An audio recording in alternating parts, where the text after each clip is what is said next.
Class 12th बेटा next topic जो हम आज करने जा रहे हैं उसका नाम है सेल्फ इंडक्शन। सेल्फ इंडक्शन क्या चीज होती है? It is the phenomenon according to which an opposing induced EMF is produced in a coil as the result of change in current और magnetic flux linked with the coil and it is called self induction. तो अगर आपके पास कोई coil है उसमें से current या magnetic flux change होता है तो उस मैग्नेटिक फ्लक्स चेंज होने की वजह से उसके साथ साथ जो दूसरी कॉइल्स हैं, दूसरी टर्न्स हैं, उसके बीच में भी करंट और मैग्नेटिक फ्लक्स चेंज होगा, जिसकी वजह से उसके अंदर इंड्यूस्ड ईएमएफ प्रोड्यूस होगी एक कॉइल की। उसी के अंदर उसकी जो बाकी की टर्न्स हैं उसकी वजह से जो इंड्यूस्ड ईएमएफ प्रोड्यूस होती है उस चीज को हम बोलते हैं सेल्फ इंडक्शन। तो सेल्फ इंडक्शन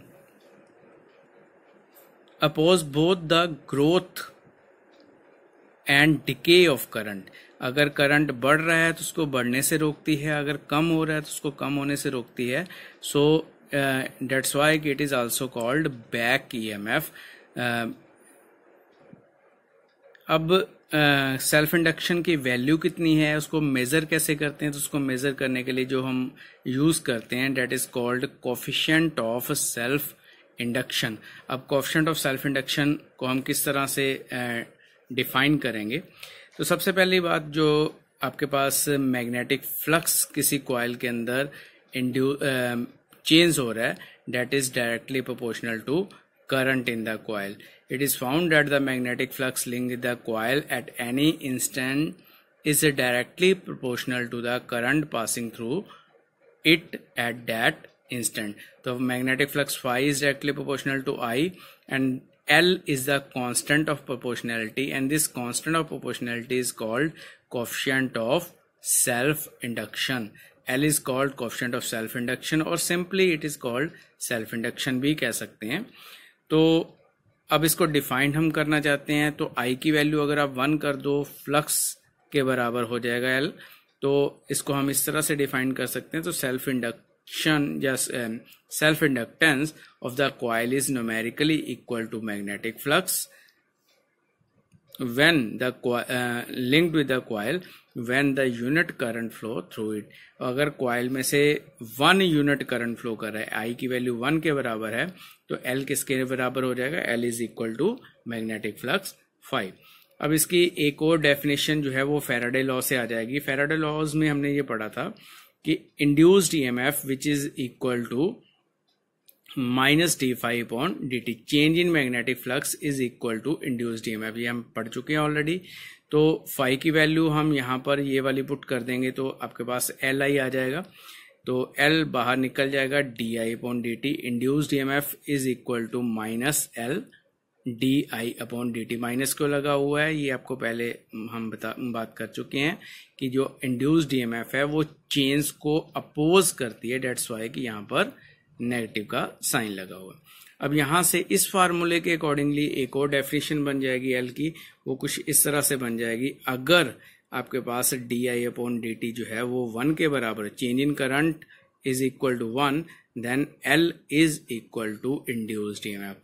तो self inductance of a coil is numerically equal to induced EMF produce in a coil when the rate of change of current in the coil is unity, या फिर 1 के बराबर है। अब बात करते हैं कि इसके एसआई यूनिट्स कितने हैं।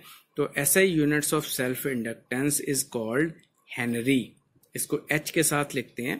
तो this is the units, SI units of self inductance. तो एल की वैल्यू किसके बराबर है?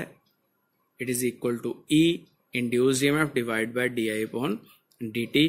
तो इस जगह से आपके पास जो है, अगर इसके यूनिट डेराइव करना चाहते हो आप, तो volt divide by ampere per second which is equal to 1 Henry.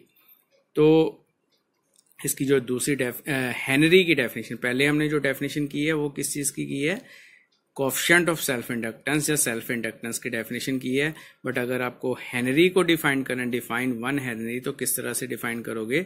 The self inductance of coil is said to be 1 henry. Self inductance 1 henry के बराबर होती है if the rate of change of current of 1 ampere per second induced EMF of 1 volt। अगर 1 ampere per second का जो current है, change in current है, वो 1 वोल्ट की EMF प्रोड्यूस कर रहा है, तो उस टाइम पर जो सेल्फ इंडक्टेंस है which will be equal to 1 henry. तो आपने इन जो फार्मूले हैं, ये फार्मूला एक जो है ये वाला, इसको याद रखोगे। आपने ये वाला फार्मूला याद रखना है, इनकी डेफिनेशंस याद रखनी है, और साथ में जो यूनिट्स हैं हेनरी और हेनरी की डेफिनेशंस। तो इतना आज आपने काम करना है। कोएफिशिएंट ऑफ सेल्फ इंडक्टेंस क्या चीज़ होती है, और सेल्फ इंडक्टेंस की डेफिनेशन और कोएफिशिएंट ऑफ सेल्फ इंडक्टेंस की डेफिनेशंस, ये दोनों ही आपने लर्न करनी है और अपनी कॉपी के ऊपर नोट भी करना है बेटा।